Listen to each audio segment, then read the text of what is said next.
Hey everybody, Clayton here at etrailer.com. Here at eTrailer, we install, test, and review a lot of different products to help you as a customer make a more educated decision before your purchase. And today we're going to be working on a 2016 Subaru Outback Wagon. We're going to be taking a look at, I'll be showing you how to install our eTrailer Class 3 trailer hitch receiver. Adding a trailer hitch to the back of your Outback is going to be a huge upgrade. It's going to allow you to get your bikes off of your roof or out of your trunk and onto a bike rack. It's going to allow you to use a cargo carrier, get all that extra cargo out of the interior of your vehicle, making more room for your passengers, and we're even going to be able to tow a trailer with it. With our hitch being a Class 3, we are going to get a 2-inch by 2-inch receiver tube opening.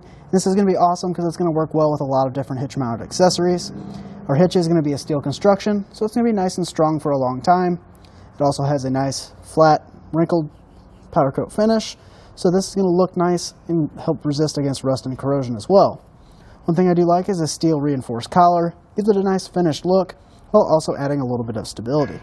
As you can see, this is what it looks like installed. Our cross tube is going to be visible, but it's nice and tight up to our rear bumper, so it looks nice on the back of our Outback and doesn't stick out like a sore thumb. It definitely keeps that nice sporty appearance. Like I said, we are going to have that 2-inch receiver tube opening, but we're also going to have a standard 5/8" pinhole. And you want to keep in mind a pin and clip are not included, but you can find one here at eTrailer. We are going to have a plate style safety chain loop, so that looks really nice, while also being able to use a few different styles of safety chains, so you're not going to have to worry about switching out chains on your trailer. Now we can get you a few measurements to understand where this hitch is going to sit on the back of your Outback. From the ground to the uppermost part of our receiver tube, we're looking at about 15 inches, and this number is just important for ground clearance and to know if you need your ball in the rised or lowered position. And from the center of our hitch pin to the outermost part of our fascia, we're at about 2.5 inches, and this number is very important for any folding accessories, so you want to make sure that they're not going to make contact with your rear bumper. And as far as our weight capacities are concerned, we are going to have a 4,000 pound towing capacity. You do want to keep in mind that's going to be the weight of the trailer and the load included on the trailer. And as far as our tongue weight rating, we are going to be offered a 600 pound tongue weight rating, so that's going to be 600 pounds pushing straight down on our receiver tube. And that's going to be plenty to get 4 bikes or a big cargo carrier back here. But you do want to keep in mind, you need to check with your owner's manual and make sure that your vehicle is capable of towing at those capacities. And if it's not, always go with the lowest number between the two. And in terms of installation, getting our hitch installed on the back of our Subaru isn't too bad. We did have to drill a few holes and open up a couple, but there's no welding, no major cutting or trimming, so it's definitely something you can do at home. With that being said, I'll go ahead and show you how to get it installed now. To start our installation, we're going to be lowering our exhaust, but before we do so, we want to grab a cam buckle strap and support it. We're just going to come up here to our control arm on each side. We'll just tighten that down up against our muffler. We can now remove our isolators. Before removing these, I do suggest spraying it down with some spray lubricant just to help that isolator slide off easier. We just want to grab a pry bar. We'll pry against our muffler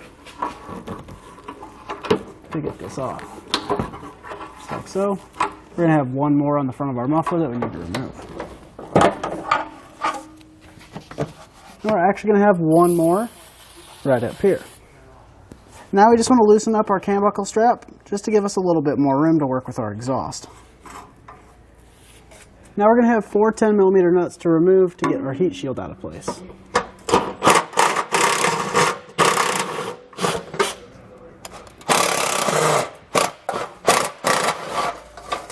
We can just lower our heat shield out of place. Following the diagram and our instructions, we're ready to trim our heat shield. I went ahead and marked out the area we're going to trim. I'm just going to do this one with some 10 snips. I also do this with a cutoff wheel or a rotary tool.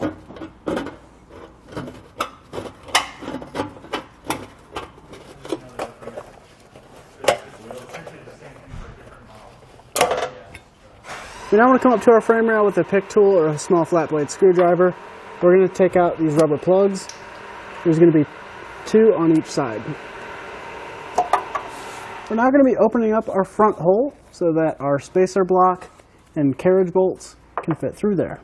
We're going to be using a step bit to do so. With our hole opened up enough to where our spacer block fits through, we grab a file and just clean up those edges.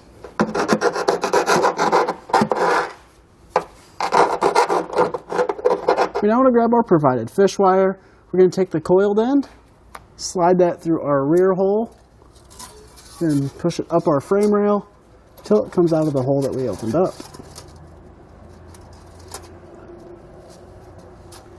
I'm going to make sure that fish wire doesn't fall. I'm going to grab the coiled end. We're going to slide that spacer block over our coil.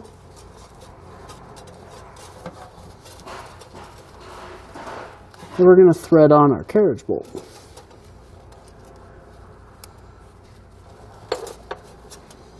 We now want to grab the other side of our fish wire so it doesn't fall. We're going to feed our spacer block in, followed up by our carriage bolt. We're going to pull that back and down through our hole. We now want to grab some clear coat and just spray it over those exposed edges. Now we're going to repeat that same process on the passenger side. With an extra set of hands, we need to put our fish wire through our hitch. Then we're going to lift that up to the frame rail. With our hitch in place, we need to unthread our fish wires because we do need it for the front holes. We just want to grab our flange nut provided and thread that on to our carriage bolt. I'm going to be careful not to push that hardware back into the frame. If you're having trouble holding that bolt, you can grab a small screwdriver or a pick tool to keep that bolt from moving. And I want to grab a 19mm socket. Just snug down our hardware. That way we have a good spot to mark our hole for drilling. We now want to grab a 1/2" drill bit and mark our hole.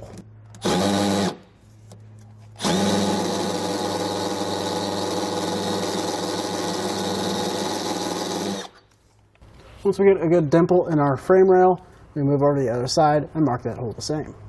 With our hole marked, we're just going to grab a small drill bit, drill a pilot hole, and slowly work our way back to that 1/2" bit, fully opening it up. Now ready for our 1/2" bit.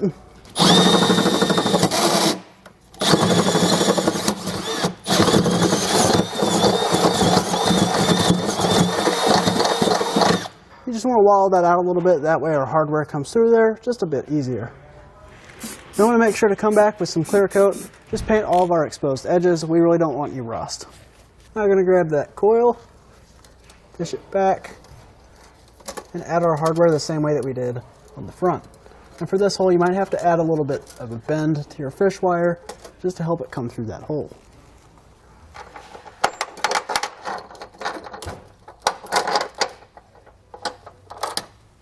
Now I just want to add our flange nut, just like we did on the other side. Again, I'm using that pick tool just to keep that bolt from moving. We'll now repeat that same process on the other side. We're now ready to come back and torque down our hardware to the amount specified in our instructions.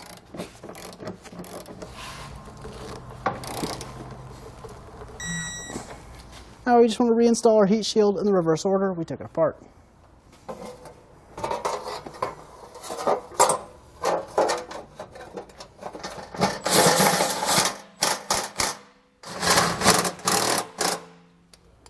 Now we just want to lift our exhaust back up and reinstall our hangers. With our last isolator on, we can now remove our strap.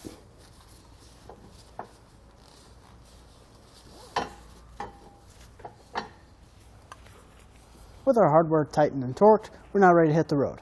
That's going to do it for our look at and our installation of our eTrailer Class 3 Trailer Hitch Receiver on our 2016 Subaru Outback Wagon.